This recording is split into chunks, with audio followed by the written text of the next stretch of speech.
All right, guys. So the very last thing we have done, we spoke about the area under the curve problem. Mohammed, I will send a message. I already did. It's at 1 o'clock. From 1 to 3, I will give a review, another review for the final. We can just solve problems together and see what it is like. Another thing is, on the website, you now have a practice exam posted. So on the My Open Math website, to be precise. All right. So again, what is the symbol? Integral from a to b of f of x dx. That means sum all the tiny thin rectangles from a to b. And f of x dx means what? What dx? Dx is the width of the rectangle. F of x is the height of that rectangle. Good?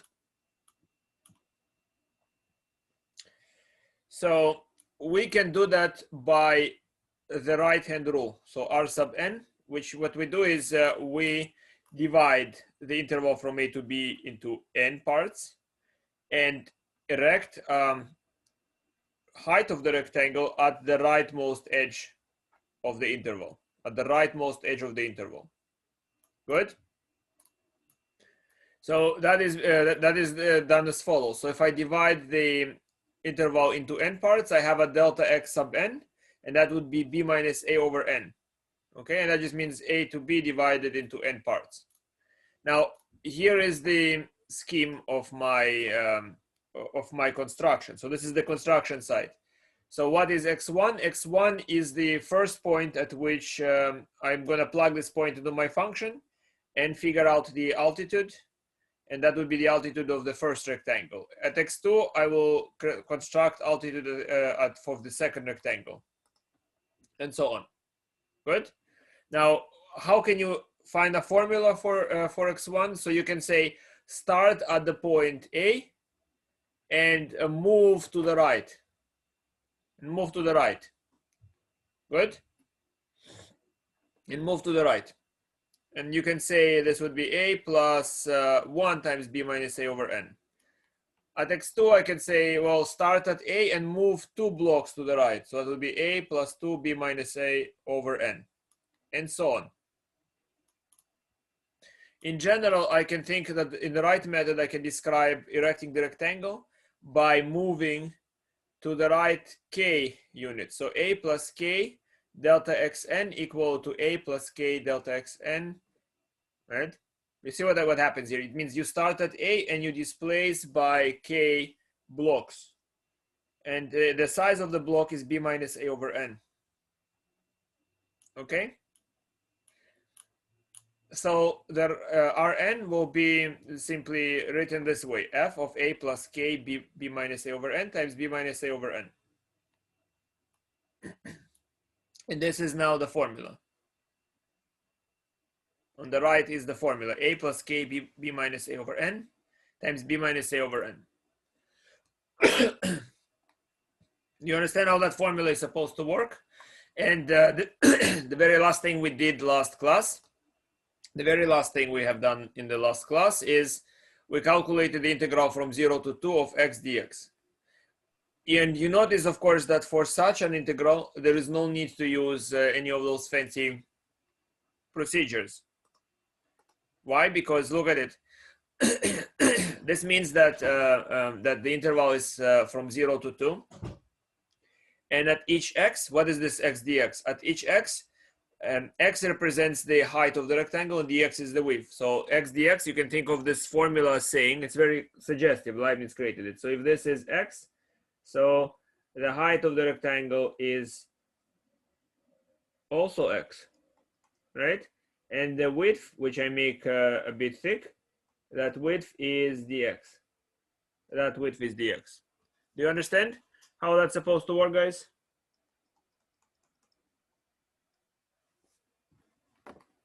Good?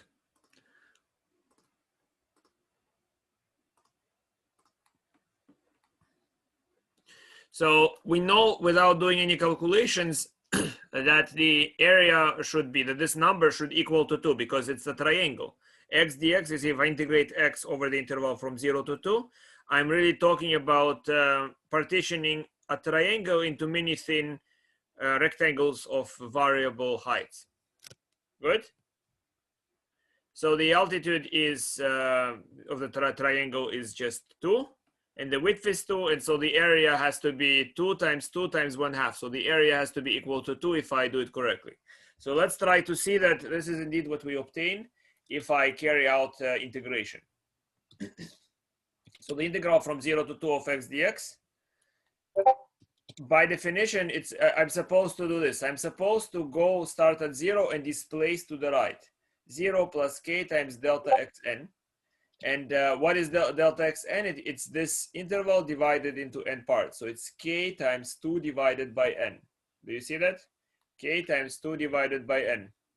And the function, it's f of x equal to x. So whatever you apply it to doesn't change the input. So f of k times 2 over n is k times 2 over n.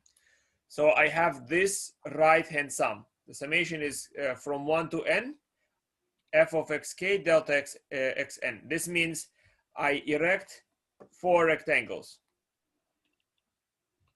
Where do we find the k?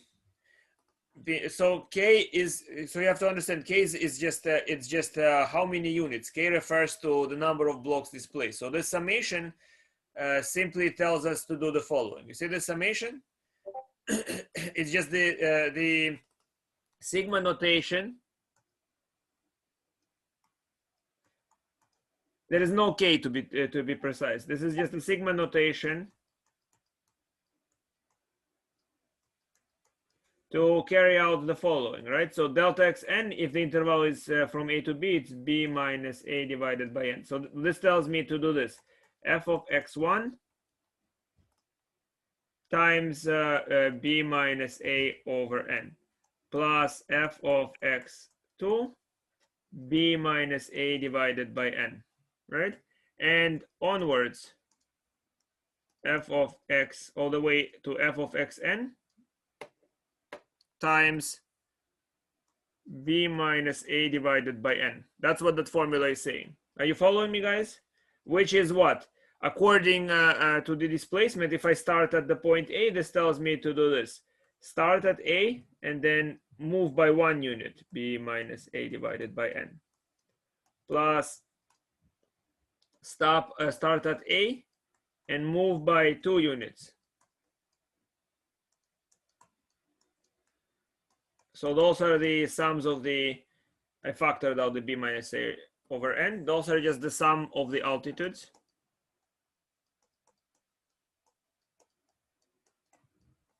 And I need to multiply this by b minus a divided by n. And I take the limit as n goes to infinity. So that's the idea of the construction. So before I continue, would you please, and very fast, I want to move today quite a lot. How much, well, do you understand the idea of this formula, guys? Do you understand what's happening here?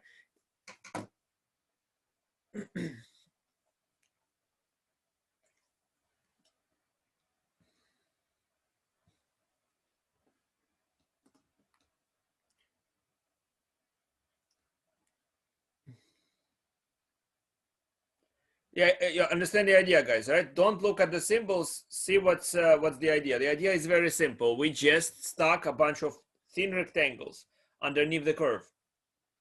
Good? And this notation, there is nothing more. There is no k. K is just a, you see, look at it. I used so much space here, but with this notation, with the sigma notation, it's very short. That's all I'm doing there, right? I'm just trying to capture the idea that I am adding areas of many thin rectangles. So Mayamiko, that's a great question. Does the size of the rectangles matter? Of course it matters. So let's look at the picture, right? So you see, those are still exaggeratedly large rectangles. That's why you can still see the division. So the base of the rectangle has to be very thin. The thinner, the better. And what you do is you stack them underneath this continuous curve. You see what happens? If they are very thin, it feels like they are tracing the contour of the curve. The thinner they are, the better they trace the contour of the curve, and the better they approximate the actual area. But all you are doing is, you see, because if it's a curve, it's continuous from from one edge of the rectangle to the next, there was very little opportunity for the curve to change. That's why the rectangles fit so snugly. See, whereas if the rectangle is very wide, there is a big opportunity from this point to that point to change in elevation. If the base is very, very small, the height stays essentially the same. So for any point in that small interval, the height of the rectangle would have been essentially the same. And that's the idea. Are you getting it, guys?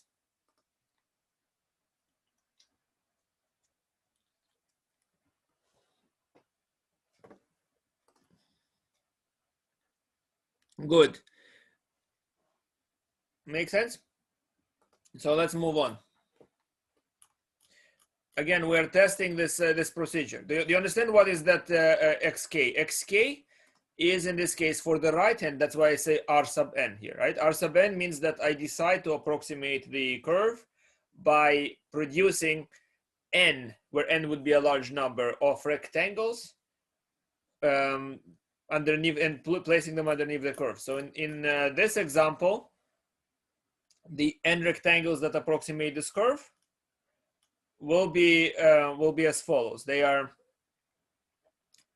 so all I have to do is figure out what is the generic altitude f of xk. Now, because the function is x, it doesn't do anything to the input. F of xk is just xk. But what is xk? It's k displacements from origin, right? So x1 is one displacement from the origin. X2 is two displacement from the origin by that particular width, which is 2 over n, because I divide the interval from 0 to 2 into identical segments. So it's k times 2 over n, right? So I have this formula. Summation from k equal 1 to n, k times 2 over n times 2 over n. Now, you understand this is just a sum. This is just a form of this that the sum of the rectangles take. So here I see 2 over n and 2 over n, I can factor it out. So it's 2 over n squared, and I'm left with the summation from 1 to n of k. And we already figured out how to simplify the sum. What is the sum equal to? It's simply equal to the last number n multiplied by n plus 1 and divided by 2. You understand? So the summation may be replaced by n plus 1 over 2. Good? And then when you multiply it out, well, you don't even need to bother. Now what you have to do is take the limit as n goes to infinity, because that when n is going to infinity, the thickness will decrease. We divided it in equals, each rectangle has the same width.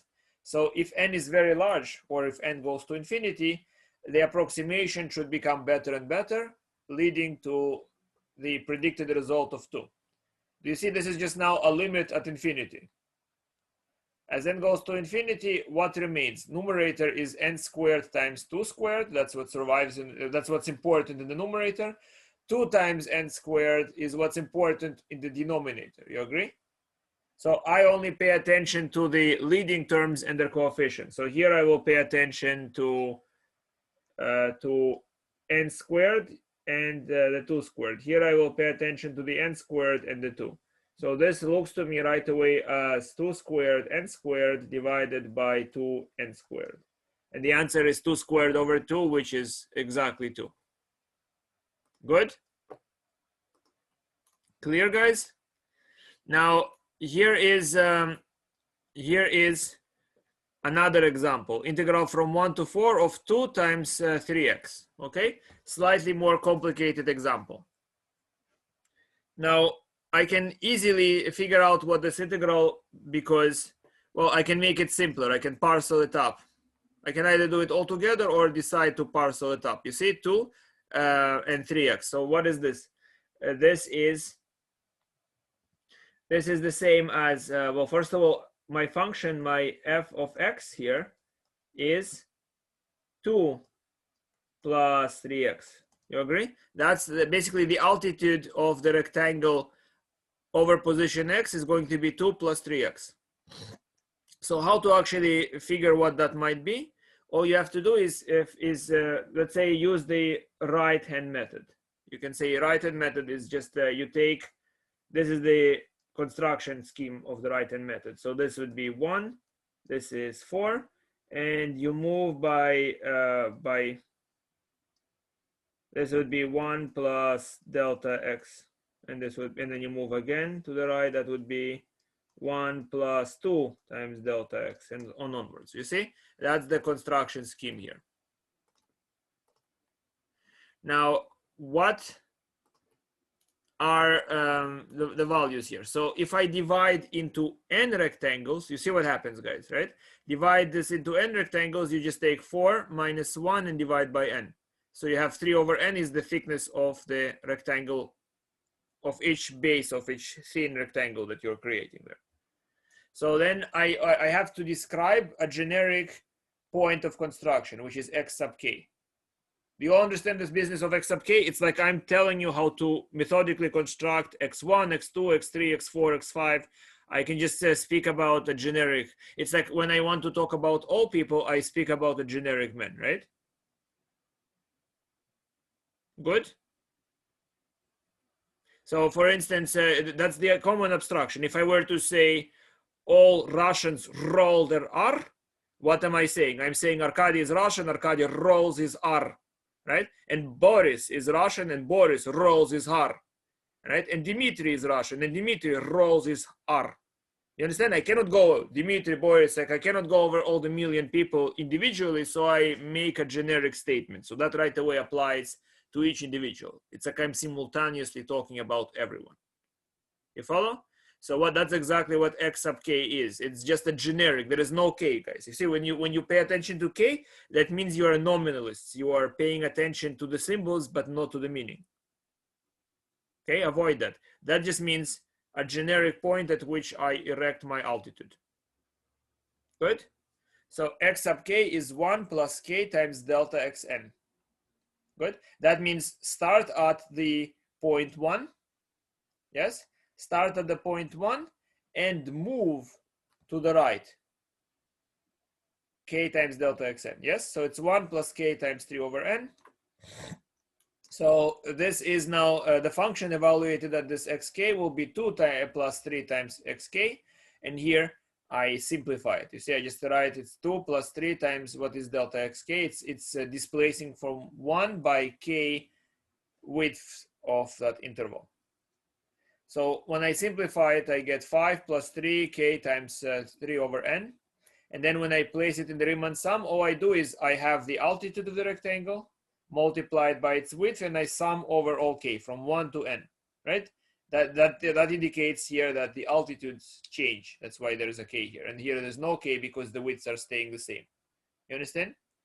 Based on the scheme. So what happens here, now I can sum 5 times 3 over n separately, and I can sum 3 times k times 3 over n times 3 over n separately. I just distribute the 3 over n and I break it into two sums. So the one sum here, it's 5 times 3 over n, summation of just the number 1. Now summing 1 from 1 to n, this will give me n. And the second part, I can factor out 3 multiplied by 3 over n squared. You see there's a 3 over n and another 3 over n and a 3. So I can factor out 3 over n squared, and then I recognize my favorite friend, the k, right? Summation from 1 to n of k, which I can replace by n times n plus 1 over 2. You with me, guys? Right, so then when I simplify it, I just take the limit. Once I simplify it, I take the limit as n goes to infinity. Here the limit is 5 times 3 because n and n over n, n over n, they cancel out. And I'm left with 5 times 3. Plus, what survives in here? 3 squared, and on the bottom, just 2, right? So that would be 3 cubed divided by 2. So the answer is 30 over 2 plus, because 5 times 3 is 15. So, and I can write it as 30 over 2 plus 27 over 2, which is 57 over 2 is my answer. You understand, guys, how I obtained it? It's nothing so hard. All you do is just manipulate the algebra until you have the situation here. All right, here is another example. Here we can calculate the integral from 0 to 2 of x squared dx. Again, this is no longer so trivial. Like here, I could have used geometry to figure what it is. You see, if I draw it, it's just, I'm integrating below a line, which means I'm dealing with a polygon, right? So if I'm integrating 2 plus 3x, what am I more or less observing? I'm observing something like this. When I'm integrating a line, in general, I'm observing this. So that can be always written as, that can always be solved geometrically as a rectangle, some rectangle, plus some triangle. You see it? So I have the triangle area on top of a rectangle area. If I'm integrating below a line, it's always easy to solve it geometrically. You follow that? So this procedure is in some sense needless. It's not making things easier. This is just like a training for carrying out this Riemann sum and figuring integral this way. But in here it's x squared, right? So now when it's x squared, the curve is not, the skyline is not straight. So figuring out the area is no longer trivial. You agree? If I'm integrating a line, it's very easy. Just some polygonal shape. I can always think of it as triangle over a rectangle, so I can easily figure out the area for any line. But if it's x squared dx, that means my curve is the parabola, and it's not straight. And so this Riemann procedure might give me some interesting information, something that I did not know how to obtain otherwise. So here is how I go about it. I divide the interval from 0 to 2 into n small rectangles. So that would be 2 divided by n. Everybody understands the 2 over n? And then I have the typical point at which the rectangle will be erected. It will be xk, which is 0 plus k times the size of the displacement. So it's k times 2 over n. Now, if I apply, if this means this f of xk is the altitude of the rectangle over the segment k, the kth segment, right? From the left, you move to the right, that's the kth segment from left to right. So what you get is, k divided, k multiplied by 2 over n squared. That's going to be your xk squared. And you add this thing up. So it's the altitude, k times 2 over n squared times 2 over n. Right? And when you, now what you can do, you can take 2 over n squared and multiply it by 2 over n. You have 2 over n cubed, and you can factor it out. And here is what you're left with, guys. You see? It's 2 over n cubed multiplied by the sum k1 to n of k squared. Yeah?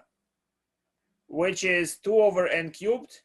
And the formula for summing up k squared is n times n plus 1 times 2n plus 1 over 6. Yes? N times n plus 1 times 2n plus 1 divided by 6. Which is what? Which is simply, if I take the limit, all I have to pay attention to are the leading coefficients. So look what I pay attention to here. So numerator, it's the same as the limit. This is the same as watching 2 cubed multiplied by n multiplied by n multiplied by 2n. That's the leading coefficient of the numerator, right? If I were to multiply it out, n times 2n times 2 cubed will be my leading coefficient in the numerator. Whereas on the bottom, it is 6 times n cubed. Do you see that? So the answer is simply 2 cubed times 2 divided by 6. Or in other words, the answer is 2 cubed divided by 3. Right? 2 cubed over 3. 8 over 3 is my answer. You understand how I do it? It's just very quickly calculating limit at infinity. So my answer is 8 over 3. Now we can do in office hours. I will leave it to this question to office hours if you want to check if you can carry out this calculation on your own, because it takes time. Okay, so let's say we can have this integral and see if you can set it up and do that limit, right, by definition. Good. So I'm going to skip this question for now, and there is another example, right? So we can go over those examples in office hours, and they get more complicated. You see, here is another one. They get more complicated, and you can calculate it this way, right?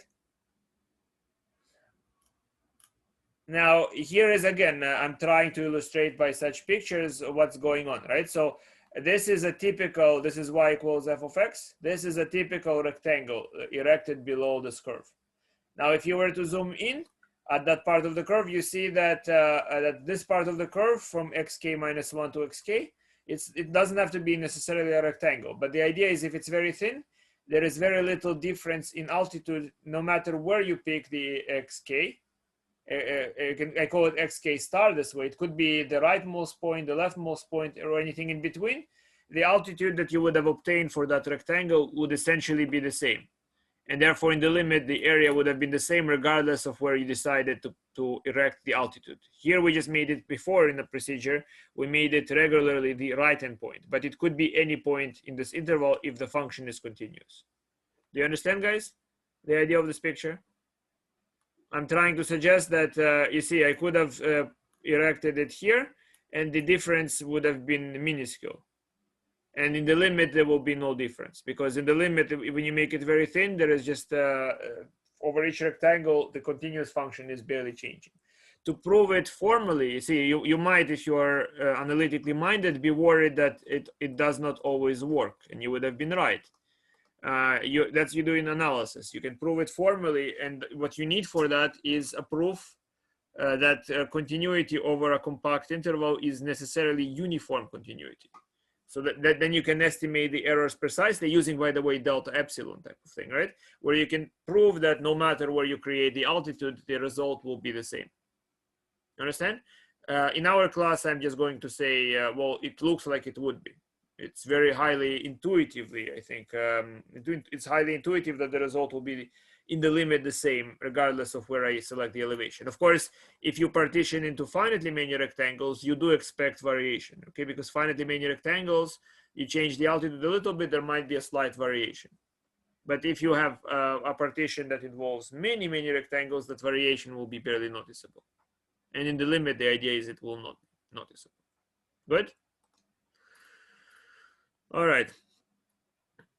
So that's why I call it J sub n for general integral. Would be simply limit as it goes to infinity, delta xn, f of xk star, to indicate that I do not know if I erected it at the right point or the left point or somewhere in between, right? That I expect, regardless of how I decide to construct my rectangles, I will obtain the same limit.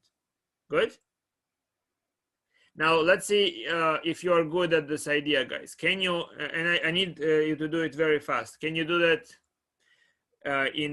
all I want you to do is tell me how to create the point xn. Can you express this integral as the limit of left, the left procedure? You understand what Ln means? It means that I am selecting the left endpoint, right? So it means that if I start at A, there are several ways of doing it. So if I start at A, this is the first altitude. So that's the first, right? Second is here. And then third is here.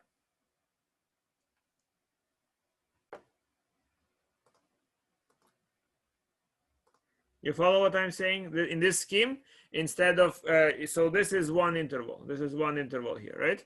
For that one interval, this is one interval here, yes? For that one interval, the altitude is on the left. Make sense? So instead of using right endpoint, you use left endpoint. So go ahead, write in the comments what should be my x sub k in terms of A, B, and if I'm displacing from the point A. Or you can choose a different point to displace from. There is no restriction here. Go ahead, please type in the comment.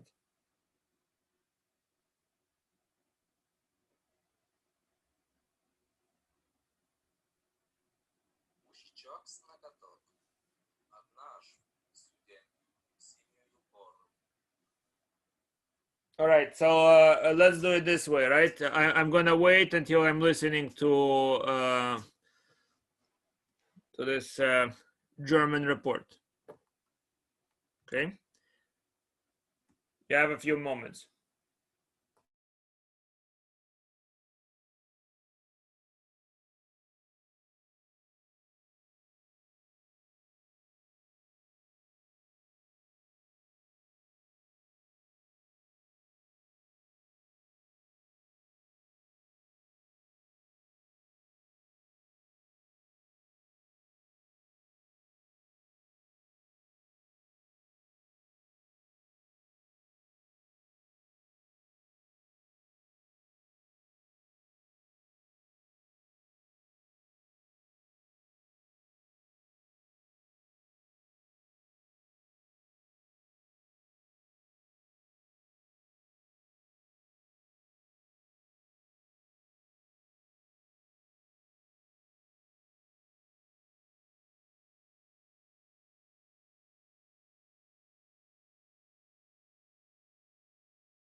How is it going, guys? Are you close to the solution?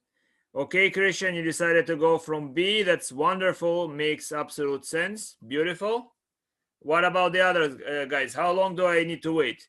Do you want me to record Nekrasov's poem as you're still working?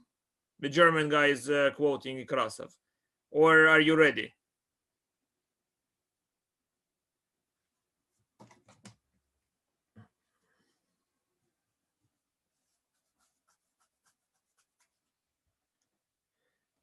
Should I give a Russian lesson as you're thinking? Finish a Russian lesson? Or are you ready to continue?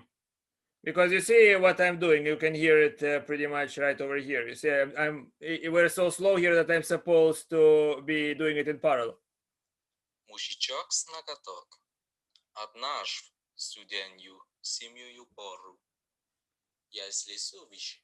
So what? Are you ready, or do I correct the German pronunciation of Russian? Huh?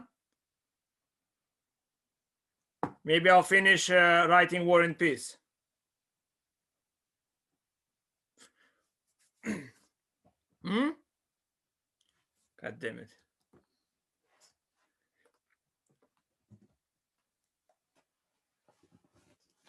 Let's do it together, I suppose, since I'm met by this envious silence.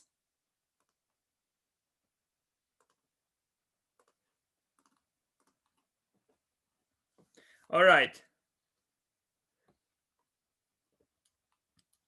So here is one way to do that, right? Christian suggested a very wonderful way to just start walking to the left from B. Why not, right? Look at it. It's like the right-hand method if you walk from B, right?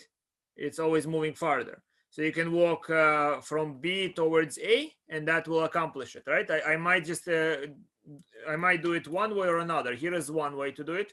It means I can say that the kth interval, right? So I might select first interval. I'm using A. So first interval, it's A. So that's for 1A plus 0 times delta x, right? Second interval is A plus 1 times delta x. And so what is the kth interval? It's A plus k minus 1 times delta x. You understand? You can do it like this, right? Notice it's always 1 minus the step. So you can do it like that. Okay, so the ln procedure can be written as a plus k minus 1 b minus a over n. That's how much you displace, where k goes from 1 to n. K is a particular rectangle, which I can readjust. I can simply say k equal to 0 to n minus 1 of f a plus k times b minus a over n times b minus a over n. You understand? This is nicer than writing k minus 1 here, I think, right? I prefer doing this. I just readjust the bounds from 0 to n minus 1. So that means that I will not quite reach the point B. So that's one way to do that. And here is another way which Christian employed, right? They are very important to realize. You can what Christian decided to do, he decided, well, let me start from B and move to the left. So starting at B, I am moving to the left and erecting altitudes this way.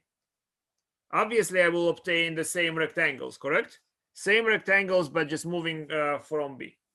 So that is why it's b minus k times b minus a over n. And notice this is k1 to n. Yes? Here is that other exercise.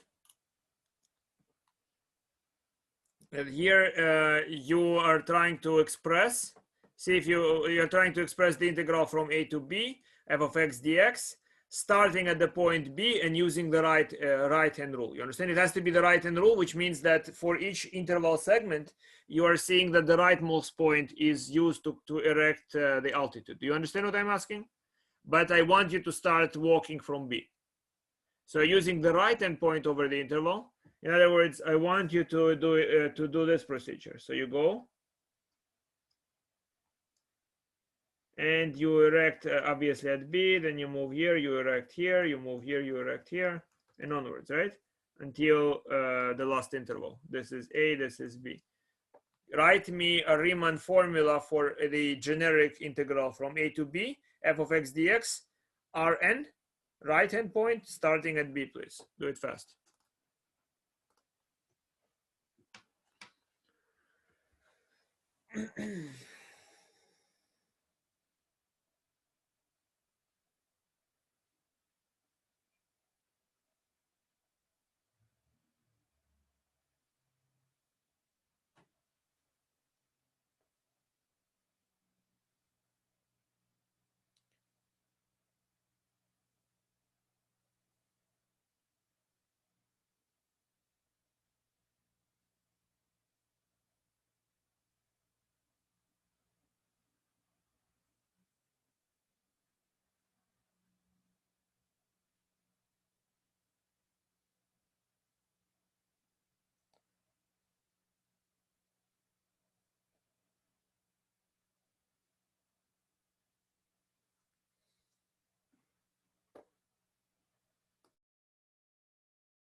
Okay, Christian. Beautiful. You do it except from 0 to n minus 1, you mean. Aside from that, you are right.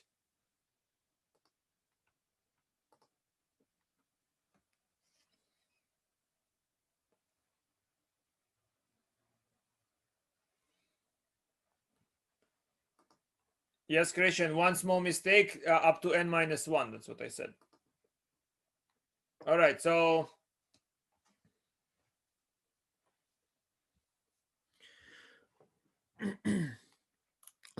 let's do it together. Guys, it should be instantaneous if you understand it well. Okay, so if not, it would be nice to see you in office hours, right? You don't stay enough. So we can start from B, and the minus indicates we're displacing to the left, always to the left, right? So we don't want to displace n intervals to the left, but only n minus 1 intervals to the left. So the answer is k equal to 0 all the way to n minus 1, b minus k times b minus a over n times b minus a over n, right? So this is the formula for the Riemann sum. Then I bother you with the midpoint rule, but I don't have time, right? You should think of it on your own. Now here is another important exercise. Let's see how good you are at it. Identify the integral a to b f of x dx from those limits. You understand? You look at the limit and you say, oh, somebody was doing what integral? What is the initial point? What's the final point? Maybe you can recognize what rule is being used, right? Is it the left-hand rule, the right-hand rule? How do you use the construction, okay? So go ahead. Here is A, B, C. Please tell me not what the answer is, but what is being integrated, what function. In other words, write it as integral a to b f of x dx. Good?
All right.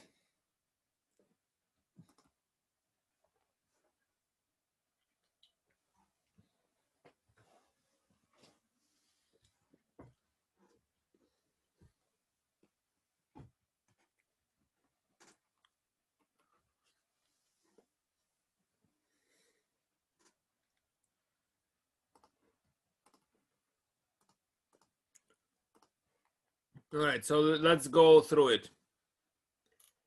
All right, very simply, this is my xk, right? Where you see the k, that's the xk. The full thing is my function, right? So what's the function? It's xk squared plus 1. So my function is x squared plus 1. This part is the width of the interval, guys, right? It's so in your face.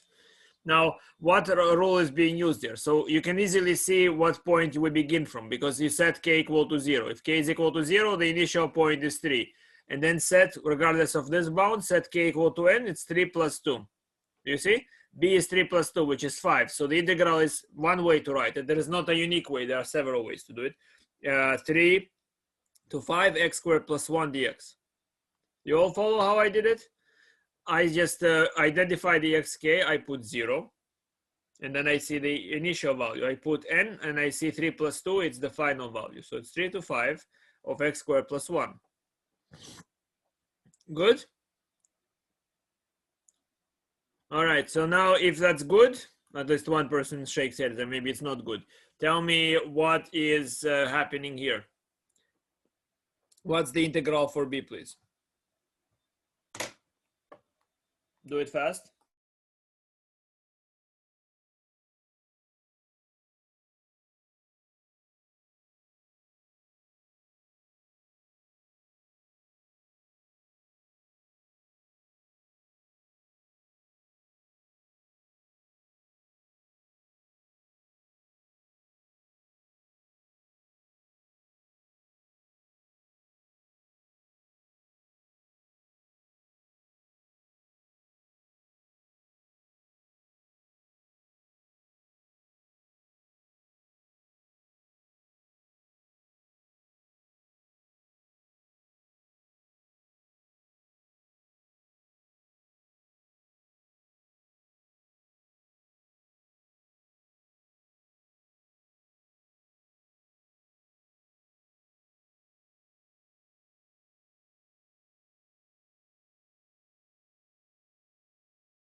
Wonderful, Christian. Very good.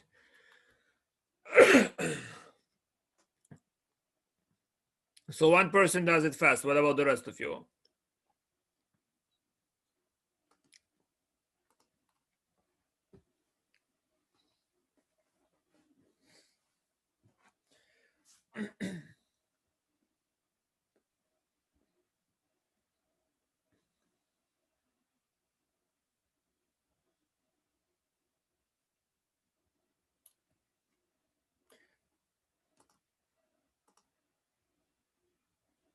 Okay, on what? You look at it and you see something is being squared. Look at it. You see minus 1 plus k 4 over n. Minus 1 k plus 4 over n. Right? That indicates that that would be your xk. Because this means when you read it, you see, okay, minus 1 was the initial position, and I displace by k segments of length 4 over n. Yes? So for b, the answer is very simple. It's the integral from what point? I can see I can begin at minus 1, and where do I end? So that if k is equal to 0, the point is minus 1. If k is equal to n, it's minus 1 plus 4, which is 3. You see how I obtained the bounds of integration. Now what function? It's xk squared plus 5xk plus 7. So the function is x squared. Look at it. I see 4 over n, and I see 4 over n here. They are the same. So it's x squared plus 5x plus 7, and that's my dx here. Yes?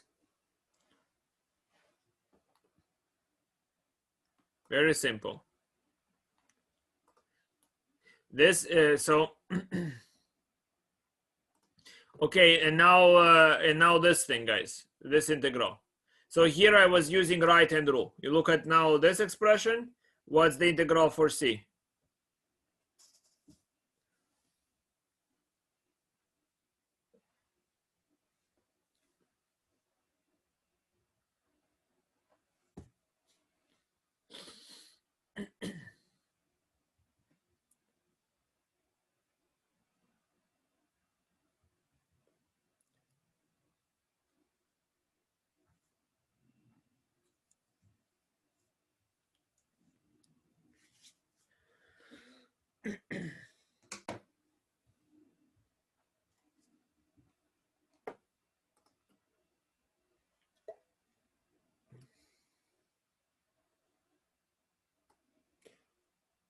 Yep. Yep, Christian, very obvious.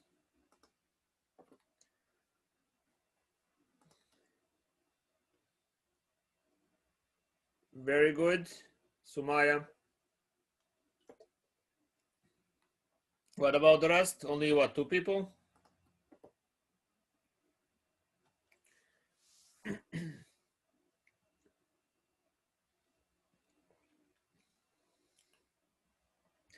You see what you pay attention to. You have to see what is the width of the rectangle. Yes, Ping Ping. The width of the rectangle is given here. Yes, Lisha. This is the width of the rectangle. You can see that it reappears in several places. Yes? It must be the same number, right? So it's just, if you read it, it must be intelligible to you that it's a blueprint for calculating the areas of many rectangles erected on what interval. You see? Just recognize a blueprint, nothing else. I mean, it's just areas of rectangle. How do I know that? Because they all have the same width, and this is the height. The height is changing because it's different at different locations. So where do we have here? It's 1 plus k times 1 over n. 1 plus k times 1 over n. So this tells you how you displace. So what do we get? We get here the integral. Now ask questions if you don't see it, guys. Integral, what's the initial value? I can say the initial value by letting k equal to 0. Good? Because don't displace that. What's my leftmost edge? It's 1. What's my rightmost edge? Just select k equal to n. This, by the way, the n minus 1 here means that I'm using the left hand method. Yes, I'm erecting the elevations at the left, so that's why it's not quite reaching there. But the rightmost edge is, if k is equal to n, it's 1 plus 1. 1 plus 1, which is 2. You understand that? This one plus this is the length multiplied by n plus the full length of the interval. Of what function? So this is root x plus e to the x multiplied by the x. As simple as that. Now do problem number D.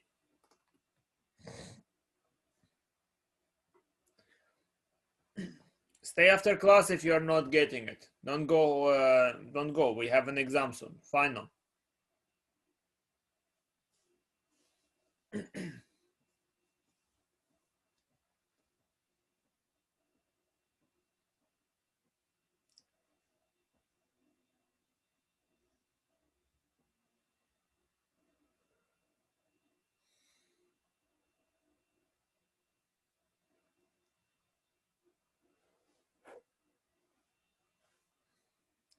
Look at D.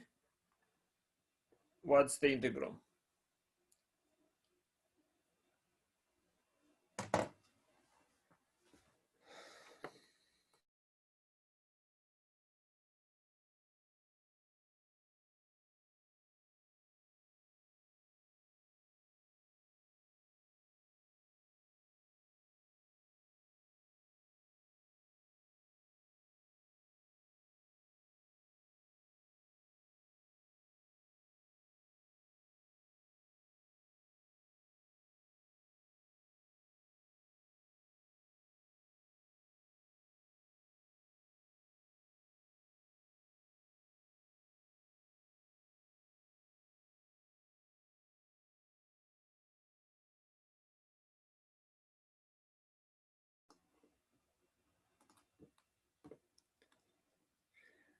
Okay, Alexa, it's the integral from careful, from what value? 1 or minus 1?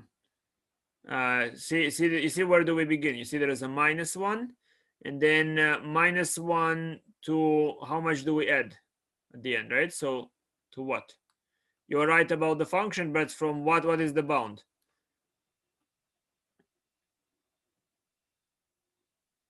Okay, so careful. Can you correct it? Exactly. And then to what number, Alexa? From minus 1 to what?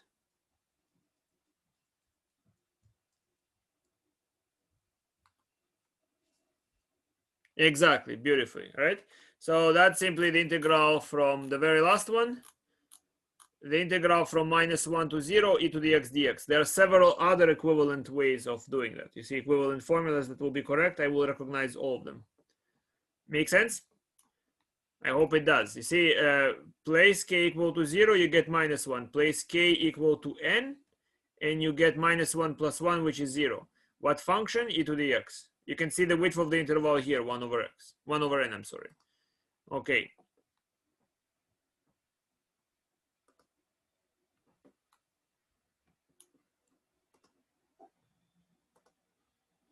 Now we talk about definite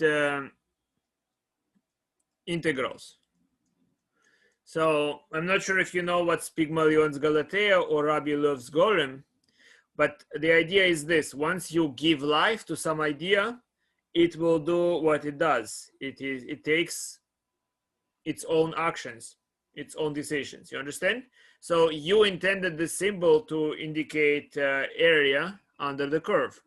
Now let's see what will happen if I do the integral from a to b for f of x, where I'm assuming usually that b is bigger than a. Now what would happen if I drop those assumptions? What will change? Okay, so this means simply what? Sum up areas of thin rectangular columns which at x are f of x high and dxy, those rectangles, right? So that's what this thing is saying. Now there is no reason to in general suppose that we cannot use negative f. If it's negative f, of course it will not be area, right? Because you can carry out the summation without regard to what f is, whether positive or negative, right? So what would happen if the curve dips below, right? If the curve dips below, what is it in terms of the areas a, b, and c? You can see that the altitude over b is negative altitude. So it will be negative number times a positive width. So b will be taken as the negative area. Make sense? If I erect a bunch of rectangles here, because rectangles in the region b are pointing downwards, I add up negative area. Do you see that? So what is the integral from little a to b? In terms of capital A, capital B, and capital C, it will be A, capital A minus capital B plus capital C.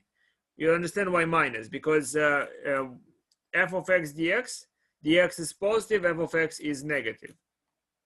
Good?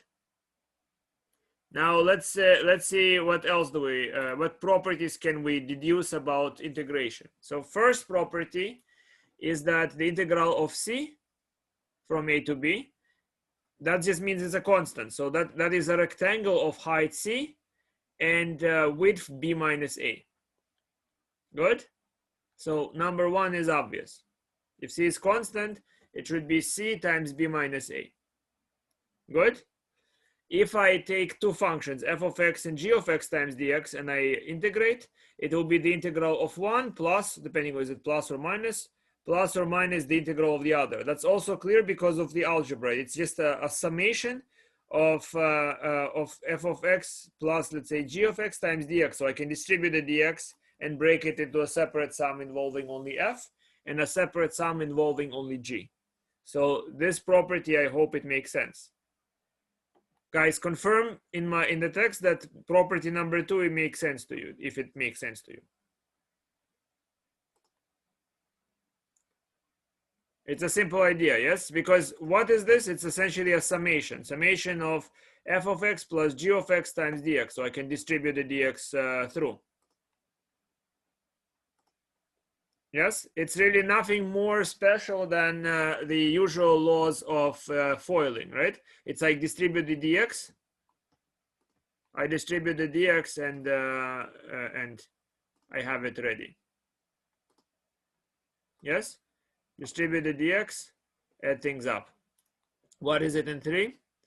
It's just factoring out a constant, right? Through addition. If it's the addition, each summand has a constant c, and I can factor it out. Right?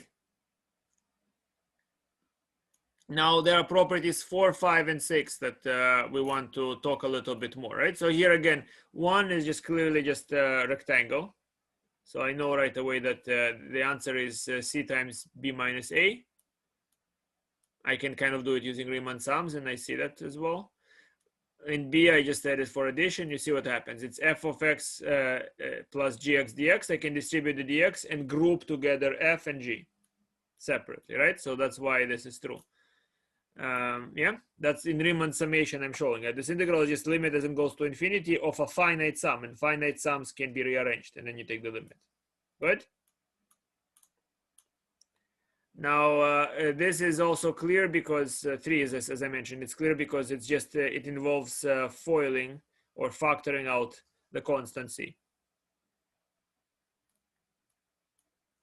Now, what about the integral from a to a of f of x dx? What would that equal to? If the bounds of integration are the same, what do you think is the answer immediately? Okay, Christian right away says it. What about the rest of you? Fast. Okay, David says it. Khalid says it. 0. The answer is 0. Why is it 0? Because we have no width whatsoever, right? We can see that using Riemann sums as well, right? We see that it's 0 because why? Because the width is 0. Now, in terms of Riemann sums, if I were to do it like a computer, and then I see, okay, I can use the right-hand method, displace from A by, so A plus K, and what I have is top point minus bottom point divided by N. Top point minus bottom point divided by N, but that's just 0, right? So that would be simply be f of A multiplied by 0. And I sum it N times. So it's like I'm adding 0 to itself some, let's say 100 times or 1,000 times, and no matter how many times I add 0 to itself, I am staying with 0, right? So the answer is 0 here.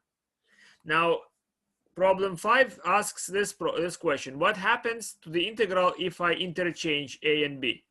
If a is on the bottom and b is on the top, what would happen if I switch and say b is on the bottom and a on the top? You can answer this question immediately if you do it formally, because if b is on the bottom and a on the top, that means what? That means that it's the limit. If I use the right-hand method, right? It's simply formally, it just means what if you have a box and a triangle here, it's f of triangle. Yeah, so you can so I think here I meant not a triangle. You take you can take the bottom segment. It's a box plus k triangle minus box divided by n. Yeah, so the idea is very simple. The idea is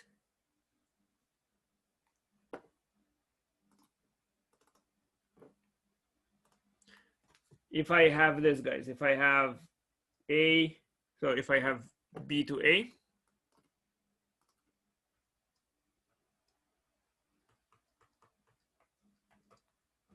what am I really doing?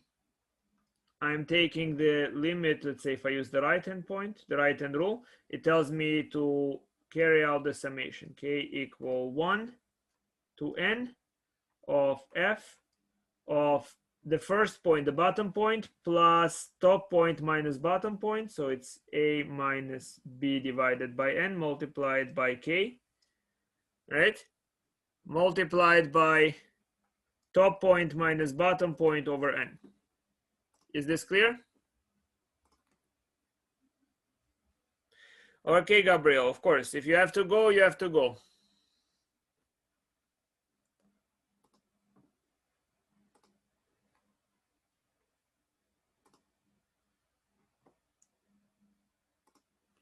Okay, do you all understand this, guys? You see, the formally, I just take top point minus bottom point to calculate the width, right? But let's assume for a moment that A is smaller than B. So I see bigger point here and A is small. So let me just rearrange the summation. So this is the limit as n goes to infinity of what? Of k equal to 1 to n f of b, and I can place here minus k b minus a over n, yeah, times because there is this other thing, I can factor out negative in here, and here I can write then b minus a over n, right? Where here I factor the negative. And look at what we get here. Christian, do you recognize it? This is the left-hand rule for the integral. So this is just simply in the limit minus the integral from a to b f of x dx. Do you see that? Because we started with the right-hand rule for the top integral, and we ended with the left-hand rule. This is the left-hand rule for the same function with the negative sticking out. Yeah? You understand, guys, how I did it? I just followed formally the procedure, and I believe that here I made a glitch. Here I wanted it to be a square here, right? It should be a square, I think, right? So what you have is f of the square plus the triangle minus square, yeah, times k.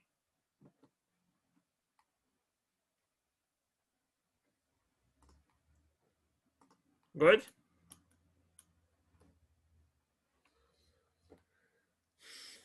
So problem number 6. Are you following, guys? Right? I hope you're able to take this not so massive information, but who knows how you process it, right? So then, what happens if I take a point C? That's pretty interesting, guys. Right? Look at it. If I have the integral from a to b of f of x dx, and I take a point C as an interim point, it always happens to be that the integral is from a to c, and then from c to b. This might be clear if you think that c is between a and b. If c is between a and b, then it's like you partition the area from a to c and then from c to b. But this is true even if c is outside the interval. It's always true. Let me try to illustrate it or talk about it. Okay, so here is again what this is saying. Why is that true if the curve, let's say, is intuitively, if the curve is positive and c is between a and b, then the full area, the full rectangles, the full sum of the rectangles is the rectangles from a to c plus the areas of the rectangles from c to b. So that's obviously clearly true if c is between. But what happens if c is to the left of a? If c is to the left, you understand? I want to show you that regardless of the location of c, this is always true. If c is to the left of a, and a is smaller than b, then what we have is this: the integral from a to c plus the integral from c to b is what? It can be written as the integral as minus the integral from c to a, because you see, integral from a to c, I can always, by the previous idea, I can always flip them and just multiply by -1. You understand that, guys? What we just proved a moment ago is that the integral from a to b of f of x dx is minus the integral from b to a f of x dx. And what this means is I can always flip the signs of the integral and multiply by -1, and that then will not change my integral at all. Okay, so then if I have integral from a to c plus integral from c to b, I can change this and write it as minus the integral from c to a. We're assuming c is smaller than a, so I want c to be on the bottom, right? Minus the integral from c to a plus the integral, and this I can break apart, right?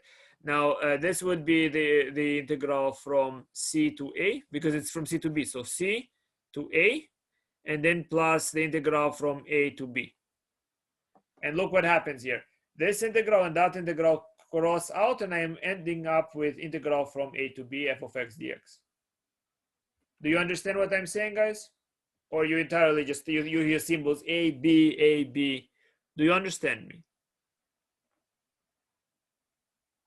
I am just showing you something pretty, hopefully that you understand, it's pretty remarkable. C does not have to be in the middle for this property to hold, right? The integral from a to b is always going to be equal to the integral from a to c plus the integral from c to b. This is clear if c is in between. I hope it's clear if c is in between, yes? Write in the comments, is it clear when c is in between? Comments, guys. Presence of the polls, please type yes or no.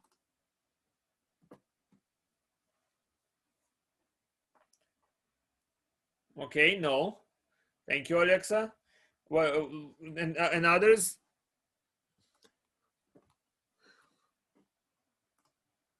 Not really. Okay. We will finish as soon as we are done with this point, at least. Okay. Here is so first of all, guys.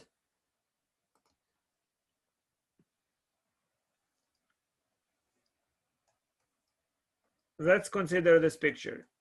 We have A and B.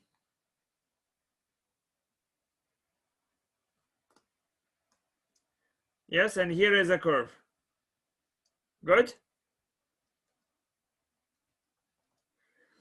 Now, those people that said no, tell me what's the, so this is the curve y equal f of x.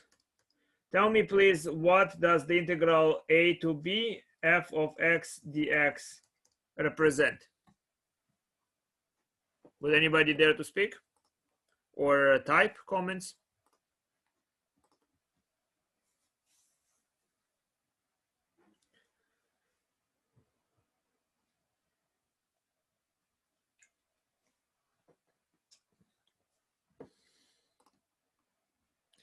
Area under the curve, yes, and more specifically, it's the rectangles that yes, area under the curve is good. It's the rectangles summed from A to B, right? That's how it's expressed. Now, if I select a point C in between, so here is some point C in between, right? Now, the area under the curve here can be thought of as the sum of the areas of this area, call it A1, and this area, call it A2. You agree?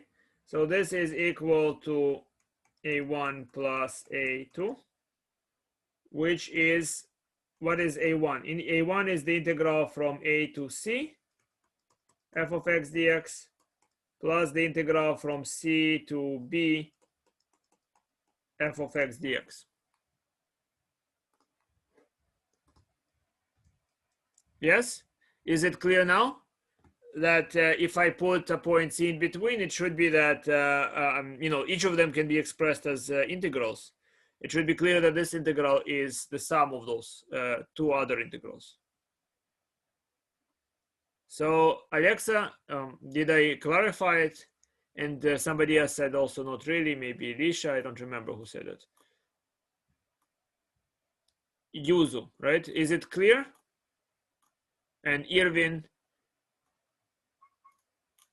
let me know, guys. Yes? Clear? Okay.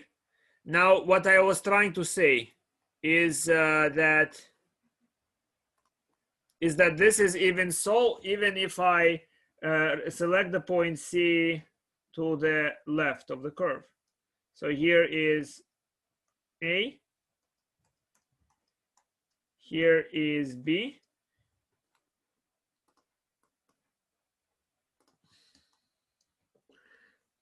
and let's suppose I select the point C here, right? My claim is that the integral from A to B of f of x dx happens to be still the same thing as the integral from A to C f of x dx plus the integral from C to B f of x dx. You understand? So in this picture, the C is not partitioning the this area, right? See, it's entirely in a different location. You see, this is the area that I am interested in, right? And the integral from A to B represents this red region. But here I introduce a C that is to the left of this region. I can still break the interval from A to B into the integral from A to C plus the integral from C to B. Do you understand what I'm trying to show? So it's a little less clear than in the previous picture, but do you understand that I'm claiming that it's still going to hold? Are you with me, guys?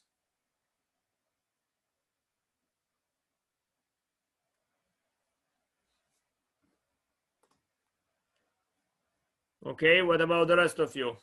Especially people that were skeptical before.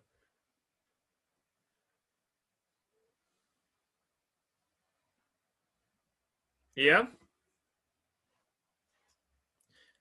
Okay, so do you see how am I going to show this? So how am I going to show it? Now c is less than a. So this integral can be written. So look at it.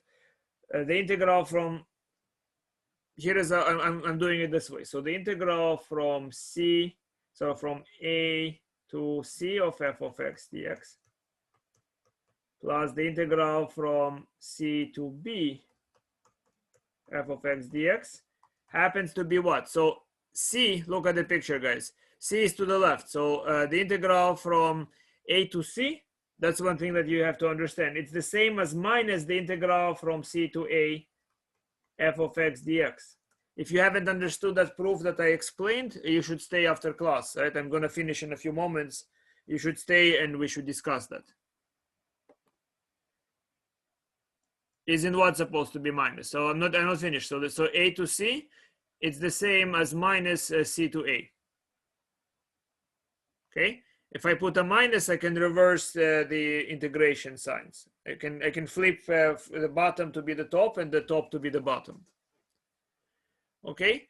And then what? And then from c to b, there is the point a is in between. So I can say this is the integral from c to a of f of x dx plus the integral from a to b of f of x dx. So they cancel each other out. So this and that will cancel each other out, and I still get that the sum of those integrals from a to c, from c to, and then from c to b is the integral from a to b, even though the point c is not between a and b. You understand? And you should come up with a similar proof that if c is to the right of b, in other words, the other case, c is to the right of b, that's also true. If the integral from a to c plus the integral from c to b ends up being the integral from a to b, regardless of where c is located. Good?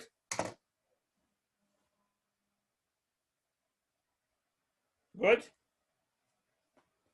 And so, I wish you, with this information, I suppose I have to wish you farewell, even though I would not mind continuing the lecture onwards. So I'm going to stop the recording here. We have, guys, very little time remaining. Please read my notes and think about them carefully. If there is anything that you don't understand right now, overcome yourself, stay with me for office hours. Don't leave. You know, I was the other day talking about MIT students. You see, there is this guy that he went to Hunter to recover. Now, why did he need to recover? He worked himself to nearly to death. He actually worked himself so hard that he had a heart attack and then a stroke, right? So this is what I want us to be.